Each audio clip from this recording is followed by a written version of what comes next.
Salut, aujourd'hui je vous parle du pansement. La dernière fois on avait regardé ce qu'on pouvait faire un petit peu comme sport. J'avais fait une petite vidéo de snowboard, je ne sais pas si certains d'entre vous l'ont vu. Enfin, j'explique un petit peu quelle est ma pathologie, à quoi sert le HeartMate, pourquoi on me l'a implanté, pourquoi vous pourriez avoir besoin d'avoir ce genre de matériel, pourquoi on vous le proposerait. Bref, si vous avez besoin d'infos, vous regardez l'autre vidéo. Aujourd'hui c'est pansement, parce que je discute souvent, tous les mois on va à l'hôpital faire un petit contrôle du HeartMate, vérifier la canule, le pansement, tout ça. Et j'entends beaucoup parler, il y a des gens qui ont des problèmes avec des infections au niveau du câble. Donc c'est pas un problème, c'est pas vraiment douloureux, le problème c'est si le matériel à l'intérieur s'infecte, où ça peut devenir un peu plus embêtant. Et puis toujours on passe 3-4 jours à l'hôpital pour essayer de faire une batterie de test pour voir si c'est pas trop grave. Donc je vous donne ma méthode aujourd'hui. C'est pas la même que celle de l'hôpital, c'est celle qui me convient à moi. Personnellement ça fait 1 an et demi maintenant que j'ai le HeartMate et j'ai pas eu d'infection. Je touche ma tête, hein. C'est peut-être un coup de chance ou quoi. On m'a dit que mon hygiène était correcte. Donc ce qu'il faut savoir, c'est que pour faire les pansements, il n'y a pas besoin d'avoir un champ stérile. Il faut que ce soit propre. Voilà, propre et avoir un minimum d'hygiène. Et voilà. Donc il faut se laver les mains avant de faire le pansement. Et une fois qu'on s'est lavé les mains, rien retoucher d'autre a priori après. Ou alors faire comme moi, avoir ce genre de petits trucs. C'est les gels hydroalcooliques. C'est ce qu'on a dans les chambres d'hôpital pour se désinfecter les mains rapidement. Donc comme ça, de temps en temps, entre 2-3 trucs, bim, un petit coup de gel et ça évite les soucis, c'est pas grand chose, ça prend 3 secondes et voilà. Donc le pansement là on parle beaucoup mais ça va très très vite à faire. Quand on a un endroit, d'habitude je le fais pas là je le fais là pour pouvoir poser la caméra. Déjà un petit endroit où j'arrive, tac, je pose mes trucs, je le fais en moins de 5 minutes, c'est retirer, nettoyer, changer et je suis déjà passé à autre chose. Je vous le dis parce que certaines personnes attendent l'infirmière le matin et c'est tous les 2 jours et c'est quand même ça, plus un autre jour où il va y avoir la prise de sang pour la coagulation. Ça fait beaucoup d'infirmières qui passent à la maison, quoi. Moi, mon but, c'est d'être autonome, de moins demander de trucs possibles aux gens. Donc, je me débrouille un peu tout seul. En plus, je sais ce qu'il en est, voilà. Donc, les produits dont je me sers, ça, chlorhexidine. Donc, je les prends en unidose parce que c'est plus pratique. Sérum Phi, c'est celui-là. Pareil, c'est des unidoses, comme ça, c'est tout le temps propre. Et pour les pansements, le plus important, parce que ça, moi, j'ai dû chercher avec mon médecin, je prends ça. C'est Hartmann qui fait ça, c'est un Medicet. Donc, à l'intérieur, il y a des petits sacs poubelles pour jeter les trucs usagés. Et il y a ces petites boîtes dans lesquelles il y a les compresses, des petites pinces pour les manipuler et un petit tapis stérile comme vous pouvez voir ici. J'ai déjà tout préparé, ça va plus vite. Pour vous faire voir la vidéo. On va y passer 3 jours. Hein. C'est un pansement, il faut que ça aille vite. Donc voilà, moi tout est prêt. Ensuite on a ces hydrofilms à l'intérieur. Hydrofilm de 15 par 20. Donc c'est assez grand. Un hydrofilm c'est quoi? Ça vous permet d'avoir un pansement étanche avec lequel vous pouvez prendre votre douche sans être obligé de faire attention avec les gants de toilette et machin. C'est vraiment étanche et ça tient, ça tient. Pour vous donner une idée, je fais mon pansement tous les 4 jours. Donc je le fais quand il commence à se décoller. Pour moi ça marche très très bien comme ça évite de trop toucher au fil, à la plaie, à tout ça. Et vous allez voir c'est très très bien cicatrisé, hein. On dirait que ça a toujours été là, comme pour un piercing. Donc voilà, moi ce que je fais c'est que je prends des grandes plaies parce que des fois je change la taille du pansement pour ne pas être irrité. Et ensuite je les taille dans des blocs de cette taille là à peu près. Donc vous voyez, ça correspond à ça. Je supprime tout ça, tac, tac. Donc voilà. Pansement maintenant. Donc, ça c'est le pansement qu'on m'a fait à l'hôpital, parce que j'y étais avant-hier. Normalement je ne change pas si vite, mais j'ai décidé qu'aujourd'hui c'était journée vidéo.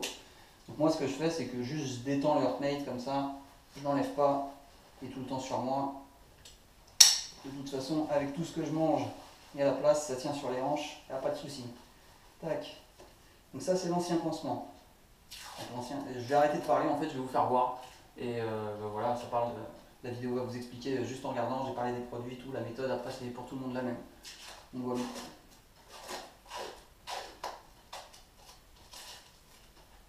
Hop. La première manipulation que je fais à la main, je la fais pas avec les pinces. C'est pour nettoyer. Hop. Passer un petit coup sur le câble.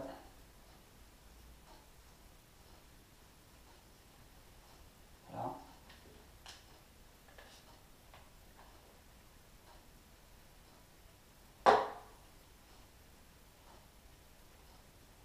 Il faut bien nettoyer au niveau de la plaie.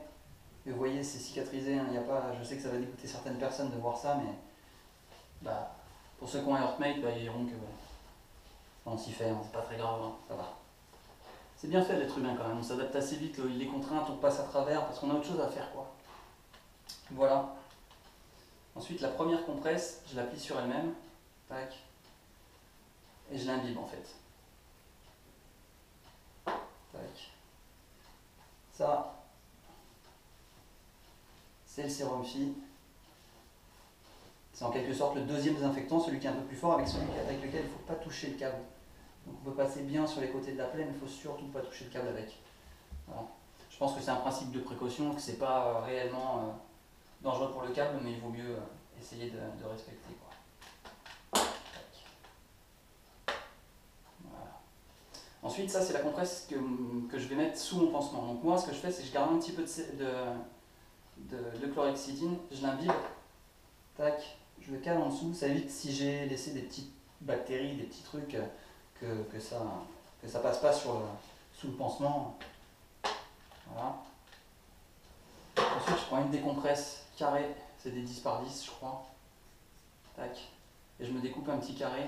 Ça c'est perso, hein. C'est juste que je veux pas que ça prenne trop de place pour moi. Je remets un petit peu de chlorhexidine au milieu. Tac. Et après je viens fermer le pansement par-dessus le câble. Hop. Je l'applique ici.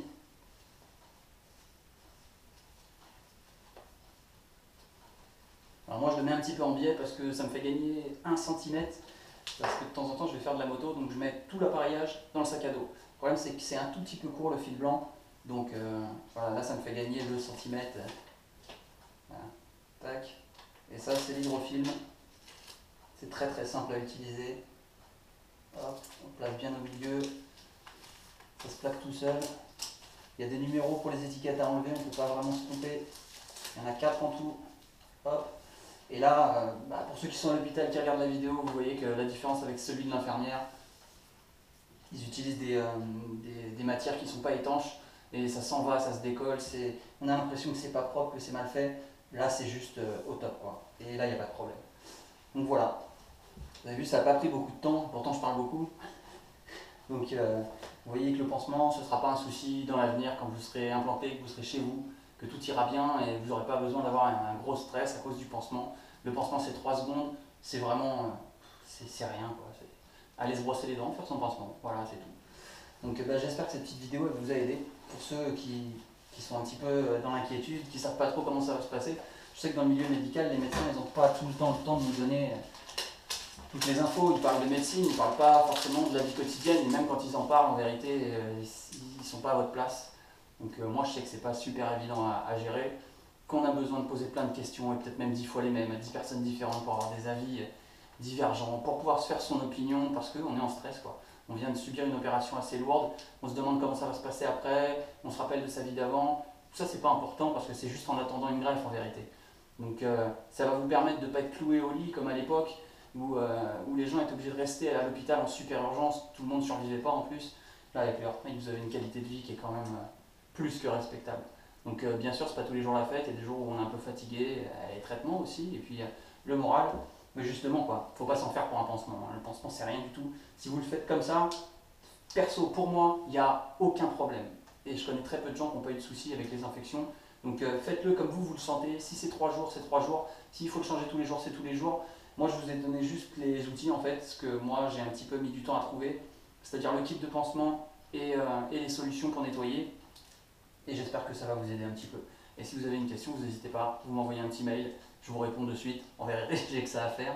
Hein, moi j'attends ma greffe, je ne peux pas vraiment travailler, j'ai été obligé d'arrêter ma carrière professionnelle, donc je suis dispo, il n'y a pas de problème.